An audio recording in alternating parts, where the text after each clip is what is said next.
Hello friends, welcome to our JEE multiverse channel. आज हम EMI chapter की theory start करने वाले हैं। उसमें सबसे पहला टॉपिक आज हम पढ़ने वाले हैं मैग्नेटिक फ्लक्स। अगर आपने अभी तक हमारे चैनल को सब्सक्राइब नहीं किया है तो ज़रूर सब्सक्राइब कर ले। आइए अब मैग्नेटिक फ्लक्स को पढ़ते हैं। तो मैग्नेटिक फ्लक्स क्या होता है? सबसे पहले थी ईएमआई को पढ़ने से पहले हमें मैग्नेटिक फ्लक्स पढ़ना होगा। बाद में ईएमआई के कुछ लॉज, फैराडे लॉज को समझ पाएंगे और उसको अप्लाई कर पाएंगे। तो सबसे पहले हम मैग्नेटिक फ्लक्स पढ़ने वाले हैं। तो आपने अगर इलेक्ट्रिक फ्लक्स पढ़ा हो तो इलेक्ट्रिक फ्लक्स क्या बताया था? Number of electric field lines, मतलब जो इलेक्ट्रिक फ्लक्स था, electric flux proportional to number of electric field lines, ऐसा होता था। बस इसमें ऐसा ही है, मैग्नेटिक फ्लक्स में ऐसा ही है।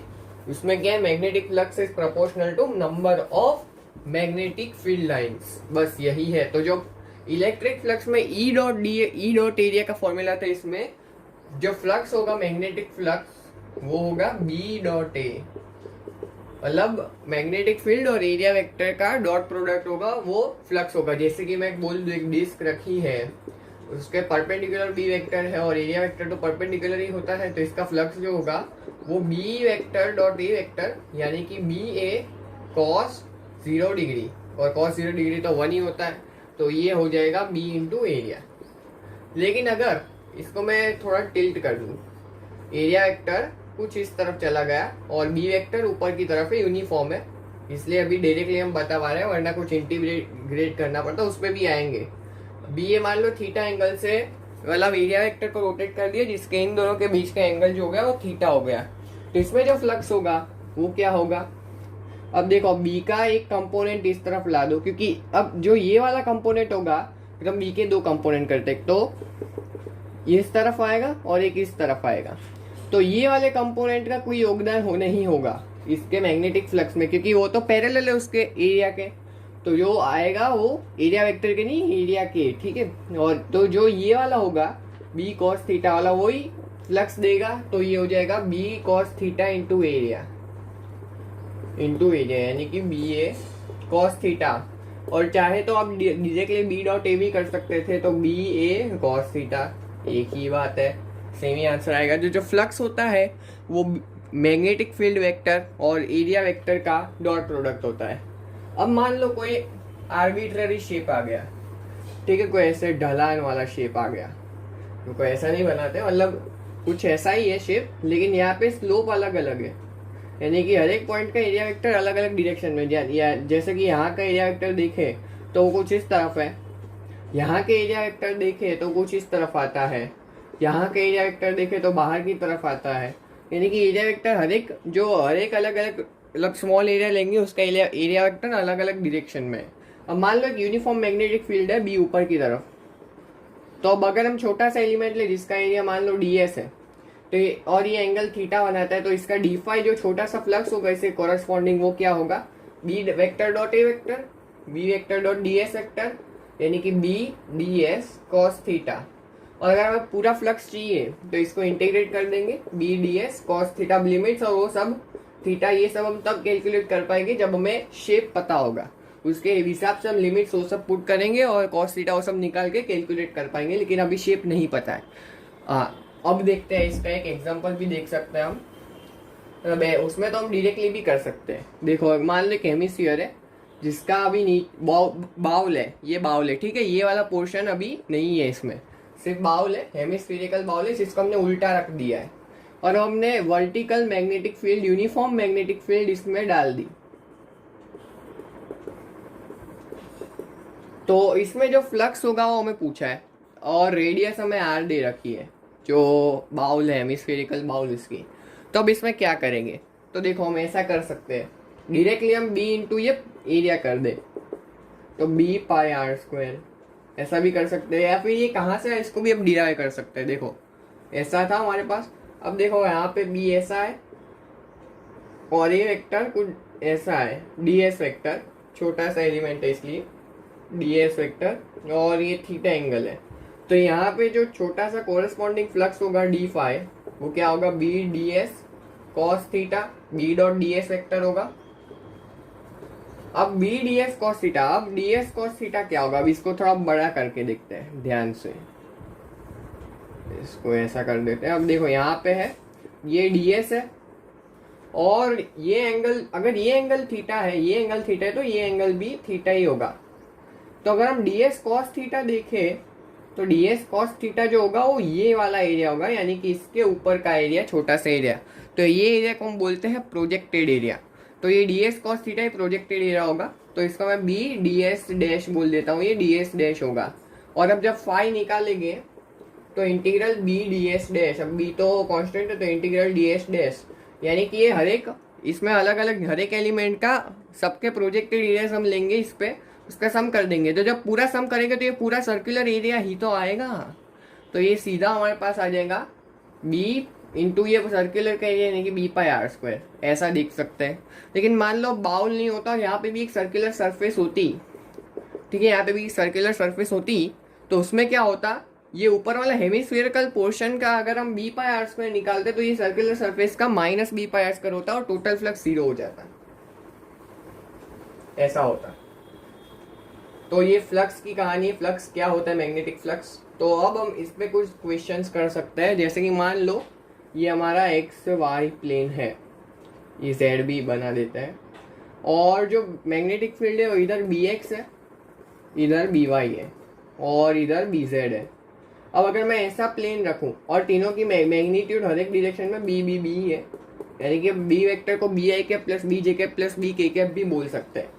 अब ये एक लूप है, ये मतलब एक एरिया जिसका एरिया ए है, लूप का एरिया ए है, और अभी मैंने इसको एक्स वाई प्लेन में ऐसे रख दिया, तो इसका फ्लक्स क्या होगा, तब इसका जो फ्लक्स होगा उसका एरिया बी डॉट एरिया होगा और एरिया वेक्टर जेड की डायरेक्शन में। तो अगर हम जो मैग्नेटिक फील्ड वेक्टर है B I cap plus B J cap plus B K cap dot area vector, तो ए के कैप, अब के पर पे के जेड डायरेक्शन में, तो अब डॉट प्रोडक्ट करेंगे तो आई और के, जे और के का तो 0 हो जाएगा, तो सिर्फ बचेगा बी ए, तो ये सीधा बी ए हो जाएगा। या फिर हम ऐसा भी देख सकते थे, ये एरिया वेक्टर के परपेंडिकुलर, मतलब ये एरिया वेक्टर के पैरेलल, या फिर ये एरिया के परपेंडिकुलर जो फील्ड होगी उसको ही देख ले और इसको डायरेक्टली एरिया के साथ मल्टीप्लाई कर दे, वही हमें फ्लक्स देगा। उससे ये B A cos theta formula भी निकाल सकते हैं, उससे ही आया, मतलब बी डॉट ए। और ये फ्लक्स है, फ्लक्स स्केलर क्वांटिटी है, उसकी कोई डायरेक्शन नहीं होती है, ये भी याद रखने वाली बात है। तो अगर कोई पूछ ले कि फ्लक्स की डायरेक्शन क्या होगी तो उसको बता देना कि क्वेश्चन ही गलत है, ठीक। तो हमने ही निकाली। अब मान लो हम कुछ ऐसे ही वाईजेड प्लेन में रखते हैं ये लूप को परपेंडिकुलर रखा है वाईजेड प्लेन में, तो वाईजेड प्लेन में रखा है। अब इधर, अब इसमें जो फ्लक्स होगा वो ये हॉरिजॉन्टल डायरेक्शन में एक्स डायरेक्शन वाली फील्ड होगी, उसकी वजह से होगा, तो उसमें भी वैल्यू तो सेम ही आएगी, बी एक्स से होगा और बी एक्स की वैल्यू बी ए, यानी कि बी ए। तो ऐसा हम फ्लक्स भी कैलकुलेट कर सकते हैं। अब हम फ्लक्स के बेसिस पे एक छोटा सा क्वेश्चन कर लेते हैं, जिसके 2 पार्ट हो गए। तो ये क्वेश्चन है हमारा, हमने एक इनफाइनाइट वायर रख दी है जिसमें करंट आई है, और एक लूप रख रखा है हमने, स्क्वायर लूप, जिसकी साइड लेंथ बी है, और ये यहाँ से डिस्टेंस ए पे है, और हमें पूछा है कि ये स्क्वायर लूप में फ्लक्स क्या होगा। अब इसमें भी 2 पार्ट है। पहला पार्ट मतलब find flux through square loop if, पहला मतलब उसमें पहला पार्ट कि फ्लक्स निकालो अगर जो, मतलब ये ए है अपना, जो बी है वो ए से बहुत छोटा है, यानी कि ए बहुत बड़ा है बी से, यानी कि जो लूप है वैसे बहुत दूर है, उसकी साइड लेंथ बी बहुत छोटी है। तो अगर ऐसा होगा तो जो ये लूप के अक्रॉस जो मैग्नेटिक फील्ड होगी उसको हम नियरली कांस्टेंट मान सकते हैं, क्योंकि बी वैसे भी बहुत छोटा है, तो बी से मतलब थोड़ा आगे पीछे होने से फील्ड तो नहीं बदलेगी, तो फील्ड को तो ऑलमोस्ट सेम मान सकते हैं। और एक चीज ये कि ये दूर भी है, इसलिए तो और भी ऑलमोस्ट कांस्टेंट ही होगी फील्ड, तो उसमें डायरेक्टली फील्ड निकाल दो। मतलब ए डिस्टेंस में फील्ड क्या होगी, mu naught I by 2 pi A into area कर दो बी स्क्वायर। ये कब होगा, जब बी ए से बहुत छोटा हो। लेकिन मान लो ऐसा नहीं दिया होता, बी ए के कंपेरेबल होता, बी और एक दूसरे से कंपेरेबल होते हैं, तो फिर फ्लक्स कैसे निकालते हैं। तो अब फ्लक्स निकालते हैं स्क्वायर लूप के जब बी और ए कंपेरेबल, एक दूसरे से कंपेयर कर सकते हैं। तो उसके लिए देखते हैं इसको। अब थोड़ा बहुत हमें एलिमेंट्स लेकर करना पड़ेगा, अब हमारा ये वायर है और ये अपना लूप है, ये अपना लूप है। अब मान लो मैं एक्स डिस्टेंस पे एक छोटा सा एलिमेंट लेता हूँ जिसकी विड्थ होगी वो dx के बराबर होगी। मैंने क्या किया, एक्स डिस्टेंस पे एक छोटा सा एलिमेंट लिया जिसकी विड्थ जो होगी वो dx होगी, और यहाँ पे हम फील्ड देखते हैं। अब जो dx है वो हमने वैसे ही बहुत छोटा माना है, अगर वो बहुत छोटा है तो ये dx स्ट्रिप, एलिमेंटल स्ट्रिप जो ली है उसमें जो फील्ड होगी वो ऑलमोस्ट कांस्टेंट होगी। पूरे की बात नहीं कर रहा, ये स्ट्रिप की बात कर रहा हूँ। स्ट्रिप के अलोंग, मतलब स्ट्रिप के अक्रॉस जो फील्ड होगी वो ऑलमोस्ट कांस्टेंट होगी। अब वो फील्ड क्या होगी, mu naught I by 2πx। ये सब फॉर्मूला तो आपने अगर मैग्नेटिक फील्ड पढ़ा हो तो पता ही होगा। तो field mu naught I by 2πx, और ये एरिया, अब एरिया क्या होगा, ये लेंथ b है और ये dx है, तो एक रेक्टेंगल बन गया, रेक्टेंगल बन गया ये जिसकी लेंथ b है और ये थिकनेस dx है। तो इसका एरिया जो होगा dA वो b dx हो जाएगा, और b की वैल्यू, अब इसमें एरिया जो फ्लक्स होगा वो BA होगा, इसके कॉरस्पॉन्डिंग छोटा सा फ्लक्स होगा वो b dA होगा।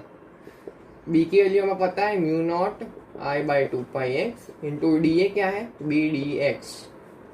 अगर हमें पूरे लूप का फ्लक्स चाहिए तो इसको इंटीग्रेट करना पड़ेगा, phi equal to integral D phi, this is equal to integral of mu naught I by 2πx into B D X. X कहाँ से कहाँ वेरी कर रहा है, इनिशियली ए से ये ए प्लस बी तक जा रहा है, क्योंकि ये पूरी लेंथ ए प्लस बी है, ए से बी नहीं जा रहा है, ए से ए प्लस बी जा रहा है, ए से ए प्लस बी।